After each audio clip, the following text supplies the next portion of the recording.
SC meeting కావచ్చు, BC మీటింగులు కావచ్చు, ఇట్లా సమాజంలో ఉండే అన్ని వర్గాల ప్రజలను కూడా కలిసే కార్యక్రమాలు చేపట్టినాం. ఇటువంటి కార్యక్రమాలు ఇంకా రానున్న రోజుల్లో ఎక్కువగా చేయాలంటే ఒక పార్టీ కార్యాలయం అవసరం అనే ఉద్దేశంతో ఈరోజు నందికొట్కూరు పట్టణ పరిధిలో పార్టీ కార్యాలయాన్ని కూడా ప్రారంభించడం జరిగింది.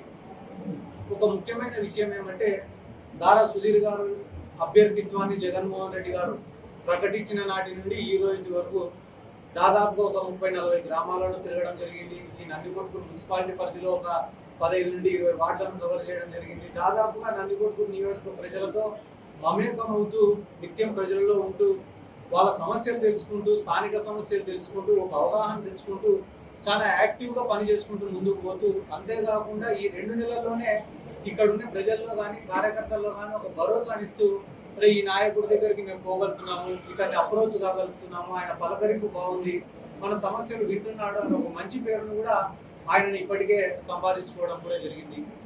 ఎవరు ఎన్ని మాటలు చెప్పినా కూడా ఈ నందికొట్కూరు నియోజకవర్గం అనేది వైఎస్ఆర్ కాంగ్రెస్ పార్టీకి పంచుకోటారు.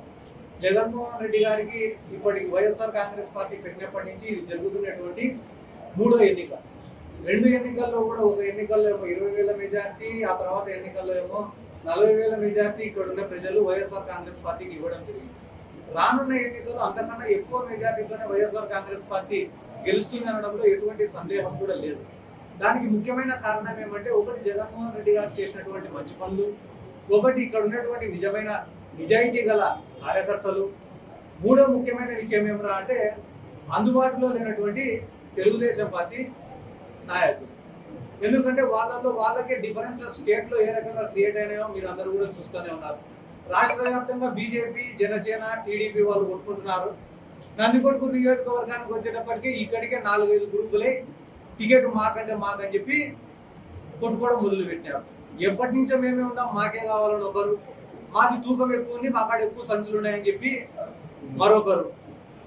నందికొట్కూరులో ఇట్లా కొట్టుకుంటా తెలుగుదేశం పార్టీని ఇప్పటికే దాదాపుగా కనుమరుగు చేసే పరిస్థితికి తీసుకొని వచ్చినారు. ఎందుకు నేను ఈ మాట చెప్తున్నానంటే ఈరోజు వేలంపాట వేస్తున్నారు. అక్కడ వేలంపాట అనే పదానికి మీకు అందరికీ అర్థం చేస్తున్నారు.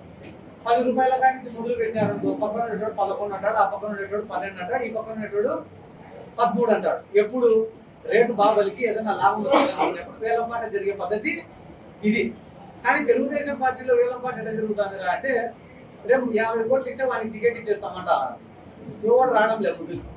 వెంటనే దాన్ని కొంచెం తగ్గియండి 30కి ఏంటా, మళ్ళీ 30కి పెట్టి రేపు 30 ఎవరు ఇస్తే వాళ్ళకి ఇచ్చేస్తాం టికెట్ అంటే మళ్ళీ దానికి కూడా ఎవరు ముందుకు వచ్చే పరిస్థితి లేదు.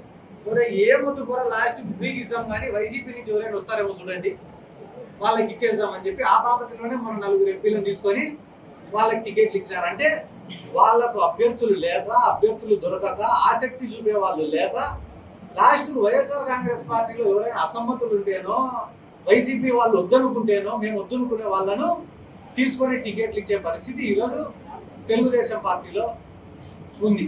ఇంకొక ముఖ్యమైన విషయం ఏమరా అంటే ఒక మంచి ఎలక్షన్ చూస్తామేమో అనే ఉద్దేశం మాకు కూడా మొన్నటి వరకు ఉంది. ఎప్పుడైతే మన 3 పార్టీలు కలిసి పొత్తు పెట్టుకున్నారో మేము కూడా ఒక 130, 120, 130 స్థానాలతో గవర్నమెంట్ ఫామ్ చేస్తామని అనుకునే వాళ్ళం. జగన్ సార్ నినాదం వై నాట్ 175 అనే దాన్ని చేరుకోబోతున్నాం అనే దానికి మొన్న జరిగిన పొత్తే ఒక సాక్ష్యం.